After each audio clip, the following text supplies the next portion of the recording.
Hello साथियों, आप सभी लोगों का भादु एकेडमी पे हार्दिक स्वागत करता हूं मैं। साथियों, आज हम बात करेंगे दिल्ली पुलिस से संबंधित 3 इम्पोर्टेंट बिंदुओं की, जो हो सकता है आपके लिए इम्पोर्टेंट है और जो दिल्ली पुलिस की जिन्होंने पेपर दिया उनके लिए तो बहुत इंपॉर्टेंट है।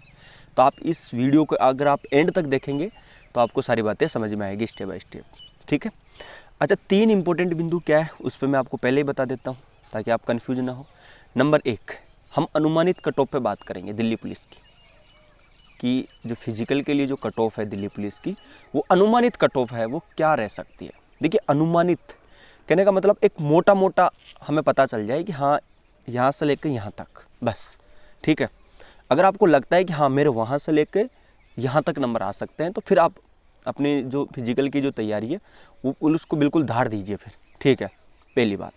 अच्छा, दूसरी बात है हमारी आंसर की को लेकर। काफ़ी सारे लोगों में बहुत बड़ी भ्रांतियाँ बनी हुई है कि जो आंसर की है वो आएगी तो ही मैं फिजिकल की प्रिपरेशन करूँगा, क्या पता मेरा आए कि नहीं आए।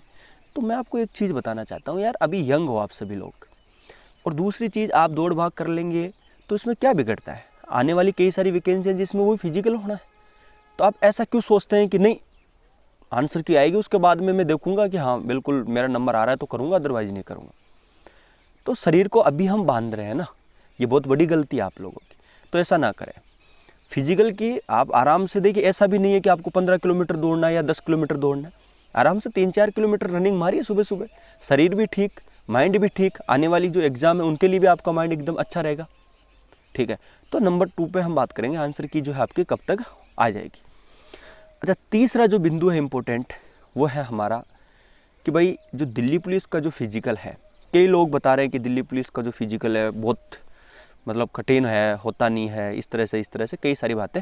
तो हम उस पर भी थोड़ा एक बार मोटे मोटे नज़र देखेंगे कि क्या वाकई में ऐसा है या नहीं है। ठीक है, चलिए शुरू करते हैं फिर।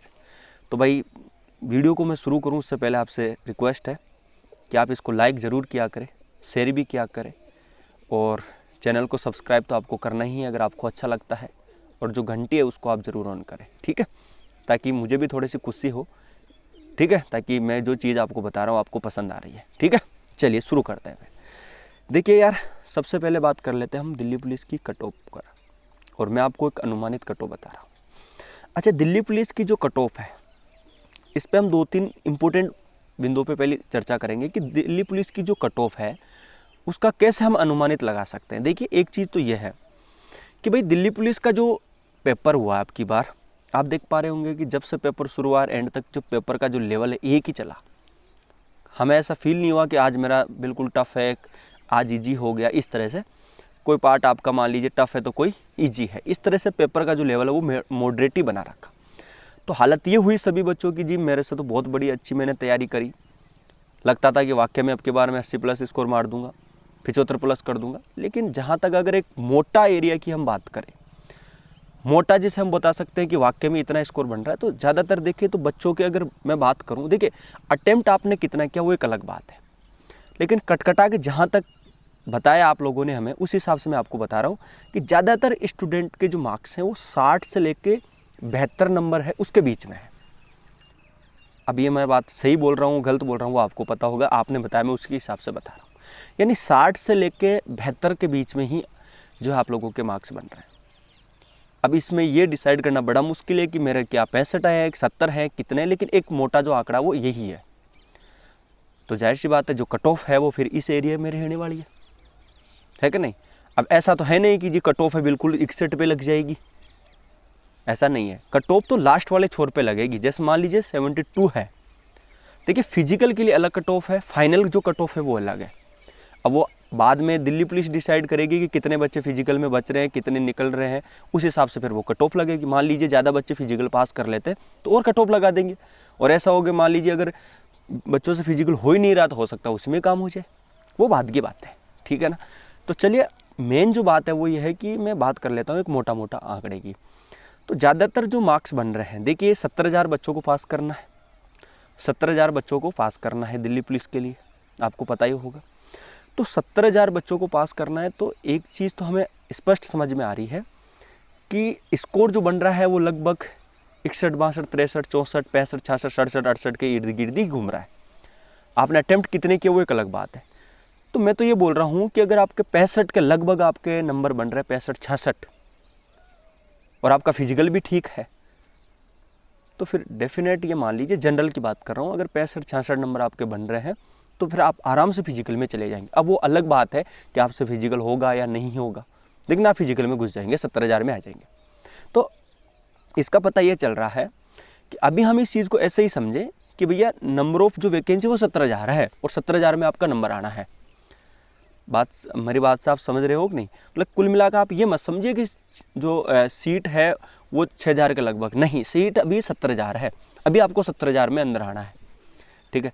तो जाहिर सी बात है, जिसके 65 नंबर है वो तो आराम से घुस जाएगा इसमें, जिसके 62-63 नंबर है वो भी आराम से घुस जाएगा। तो आप खुद एक अनुमान लगा सकते हैं कि जो कट ऑफ का जो एरिया है वो लगभग जिसके 62-63, ये लगा लीजिए कि जनरल की अगर मैं बात करूं तो जिसके 65 के लगभग नंबर बन रहे हैं, ओबीसी में जिसके 64-65 वो इर्द गिर्द, देखिए ओबीसी और जनरल में ज़्यादा फर्क नहीं है, जैसा पिछली बार हुआ, इतना ही मानिए आप। तो मैं तो ये बोलूँगा कि अगर सारी कैटेगरी को अगर मैं मिला के बात करूँ तो अगर आपके 63-64-65 के समथिंग नंबर बन रहे हैं तो आप फिजिकल में जा रहे हैं, 70,000 के अंदर घुस रहे हैं। अब आपको फिजिकल की अच्छी परफॉर्मेंस करनी है। अगर आप वहाँ पे फिजिकल मार देते हैं, देख फिजिकल पे मैं आऊँगा एंड में, फिर आप ये मान लीजिए कि आपके चांस बनते हैं कि फिर कट ऑफ लगती है कि नहीं लगती, वो फिर फिजिकल पे डिपेंड करता है कि आपसे फिजिकल हो पाता है कि नहीं, बात है कि नहीं। चलिए, तो ये तो हो गई बात कट ऑफ की। तो कट ऑफ में एक बार फिर से बता देता हूँ, 65 के इर्द गिर्द नंबर है जनरल में, 64 आप एक नंबर कम करते चले जाना। अब थोड़ी सी कम फीमेल की बात कर लेते हैं। देखिए फीमेल का जहाँ तक आप लोगों ने हमें बताया उस आधार पर मैं बता रहा हूँ, अगर आपके 56, 57, 58 नंबर तक आपके बन रहे फीमेल, चाहे जनरल हो चाहे ओबीसी जो भी हो, अगर यहाँ तक आपके नंबर बन रहे हैं तो आप आराम से फिजिकल के अंदर जा रही हो और आप अच्छी जो है परफॉर्मेंस आपको करनी है फिजिकल के अंदर। समझे बात को? तो कहने का मतलब यही है कि आप अगर 56 नंबर के इर्द गिर्द आपके नंबर बन रहे हैं, अटेम्प्ट करा वो बात नहीं कर रहा, नंबर आने चाहिए आपके। जब आप फिजिकल में चले जाएंगे फिर आपको फिजिकल करना है, ठीक है। तो ये तो होगा भैया कट ऑफ की बात। अब हम बात कर लेते हैं कि जो आंसर की है वो कब तक जारी हो जाएगी। देखिए कुछ लोग बोल रहे हैं कि दिसंबर के एंड वीक में, कुछ लोग बोल रहे हैं जनवरी के फर्स्ट वीक में, कुछ लोग बोल रहे हैं कि पता नहीं कब, कल ही आ जाए, इसका किसी को कुछ नहीं पता, ठीक है। तो देखिए होता क्या चीज़ है कि एसएससी जो है आंसर की किस हिसाब से जारी करती है, वो पहले सारा चीज़ों को एनालिसिस होता है, क्योंकि आंसर की आने के बाद में आपको पता है कुछ लोग बोलेंगे जी मेरा ये गलत है, ये लगा, आपको टाइम भी दिया जाएगा कि आप रिट लगा सके, ठीक है। तो जहाँ तक अगर बताया जा रहा है उस हिसाब से मैं आपको बता रहा हूँ, और जिस हिसाब से चांस बन रहे हैं कि आप जनवरी में आप आंसर की मानो, ठीक है, जनवरी में आपके आंसर की आ सकती है, हो सकता है कल ही आ जाए, मैं श्योर नहीं हूँ, लेकिन हमारे सामने आप खुद समझ सकते हैं कि लगभग दिसंबर बीत चुका, जनवरी में आपको पता है ये आना है, फिर फरवरी में फिजिकल भी होने, समझ पा रहे हैं। जाहिर सी बात है कितने भी हो जनवरी में कभी भी आ सकती है, हो सकता है कल भी आ जाए। तो आंसर की जो है आपकी बहुत जल्द आ जाएगी, क्योंकि फिर बाकी चीज़ें भी करनी है, फिर रिट का भी टाइम आपको चाहिए, उसमें लगाएंगे 1-2 दिन, उसमें भी लग जाएंगे, फिर वापस रिजल्ट घोषित करेंगे। तो ऐसा करके एक 2 दिन को भी अगर हम काउंट करते हैं तो 10-15 दिन चले जाते हैं। तो ये इसके आने की संभावना जो है जल्दी है, समझे बात को। चलिए आंसर की बात हो गई। अब हम बात कर लेते भैया फिजिकल के ऊपर। देखिए फिजिकल में कुछ लोग तो ऐसे हैं जो बिल्कुल ये सोच रहे हैं कि जी फाइनल जब मेरा रिजल्ट आएगा तो ही मैं प्रिपरेशन करूँगा। आप ज़रा एक बार सोचिए, अगर मान लीजिए आपका जनवरी में रिजल्ट आ रहा है, आप थोड़ा समझने की कोशिश करें, जनवरी में आपका रिजल्ट आ जाएगा, फरवरी में फिजिकल हो जाएगा, क्या कर लोगे आप? क्या कर लोगे आप? कितना दौड़ लोगे बताओ? बल्कि आपका कॉन्फिडेंस बिल्कुल लोअर हो जाएगा, यार मैंने तो अभी लॉन्ग जंप की भी तैयारी नहीं करी, हाई जंप की भी मैंने तो अभी तैयारी नहीं करी। तो ऐसा पॉसिबल नहीं है ना फिर। तो मैं क्या बोल रहा हूँ आपको, यार आधा घंटा अगर आप अपने शरीर को दे रहे हैं, आप ये सोचिए कि जब आप थोड़े से एक उम्र में हो जाएंगे, मान लीजिए 30-35 के समथिंग आप पहुँचेंगे, तो आप अपने खुद के शरीर को बचाने के लिए एक्सरसाइज करेंगे। एक्सरसाइज आप करने जा रहे हैं उस टाइम पे कि यार मेरा पेट निकल गया, पेट को भी कम करना है, ठीक है, यार बहुत दिक्कत आ रही है, तो कई सारी प्रॉब्लम है ना, तो बाद में भी करेंगे मोटापा को लेके। तो इसको आप अभी से आदत बनाइए ना, अपना शरीर की एक शेप रहे बिल्कुल प्रॉपर, ताकि आने वाले कई सारी एग्जाम्स है, जैसे SSC GD की है, समझ पा रहे हैं, अभी जैसे चंडीगढ़ की पुलिस की भी और निकल चुकी है। तो कहने का मतलब ये है कि अभी से अपने शरीर को और अपने माइंड को दोनों को आप बिल्कुल साथ साथ लेके चलो, ठीक है। तो कहने का मतलब मेरा यही है, आराम से आधा घंटा पौन घंटा अपने जो है अपना फिजिकल को भी दीजिए आप।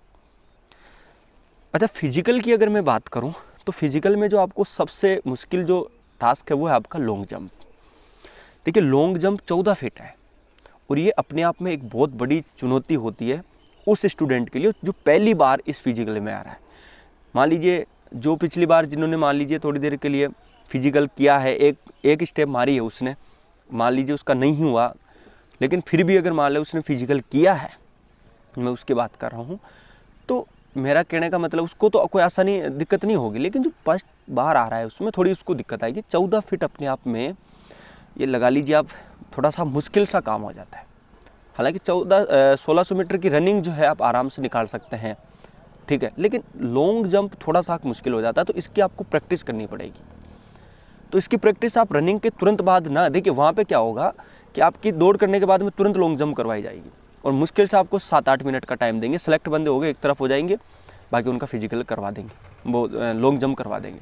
समझे बात को? तो मेरा कहने का मतलब यही है, लॉन्ग जंप पे आपको थोड़ी सी प्रैक्टिस करनी पड़ेगी। दौड़ कर लोगे आप, लॉन्ग जंप दूसरे बार होता है, तीसरी बार हाई जंप होती है। तो लॉन्ग जंप में ही क्या होता है, एक तो आप में सांस पहले से फूल रखा होता है, मेरी बात समझ पा रहे हैं।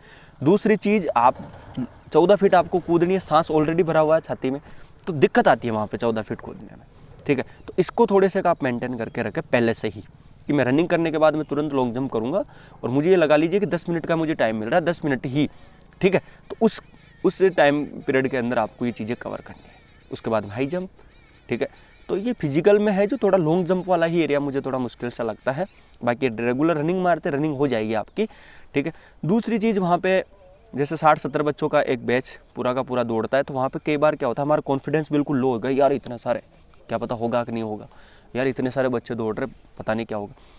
कई बार होता क्या चीज़ है कि जब हम दौड़ते हैं चीज़ों को एक साथ बैच में, तो हम क्या कोशिश करते हैं, मैं इससे आगे भाग लूँ पहले ही, वहाँ पे हम बहुत बड़ी कमजोरी करते हैं। आपको बिल्कुल मीडियम दौड़ना है स्टार्टिंग में ही। ये ना सोच, अगर मान लीजिए आप बिल्कुल लास्ट में बच रहे हैं, आपकी एक मीडियम है, तो टेंशन घबराना नहीं है। आप ये ना सोचे कि मैं बिल्कुल स्टार्टिंग में जोश रहता है, बिल्कुल मार दूंगा सपेटे, वो गलत बात है। वो जो शूट आपको मारना है वो लास्ट के अंदर होता है, स्टार्टिंग में नहीं होता है। स्टार्टिंग में एक बिल्कुल मीडियम जो है आपकी एवरेज, वो लेके चलो आप। अगर भीड़ आगे जा रही जाने दो, थोड़ी देर में फूल जाएंगे, सांस रुक जाएंगे बीच में, आप देख लेना, आप जब फिजिकल करोगे आपको पता चल जाएगा। तो मैं तो यही बोलूँगा, आपको एक एवरेज जो है आपको लाइन रखनी है और दौड़ रनिंग मारनी है। समझे बात को? बाकी थोड़ा सा 2 ही चीज़ इसमें मुश्किल है, सबसे नंबर 1 पर लॉन्ग जंप, फिर थोड़ी सी रनिंग की प्रैक्टिस कर लेंगे तो आप आराम से हो जाएगा, ठीक है। टेंशन लेना नहीं है बिल्कुल। आने वाली कई सारी वैकेंसियाँ, जैसे SSGD की है, चंडीगढ़ पुलिस की है, कई सारी वैकेंसियाँ आने वाली 2021 के अंदर, ठीक है। तो मैं तो ये बोलूँगा कि थोड़ी सी प्रिपरेशन को अच्छे से अपनी धार दे और एक सही डायरेक्शन में मेहनत करने की कोशिश करें, ठीक है। जल्दी मैं एक वीडियो लेके आ रहा हूँ 2021 के अंदर, आपको किस तरह से अपनी नौकरी की प्रिपरेशन करनी चाहिए, एक अपना जो गोल है वो पहले से सेट कर लेना चाहिए, ठीक है। वो कई सारी बातें मैं करूँगा, जल्दी वीडियो लेके आ रहा हूँ आप लोगों को। तो आप चैनल को सब्सक्राइब करके रखेंगे तो आपको वो जल्दी मिल जाएगी, ठीक है। चलो इतना ही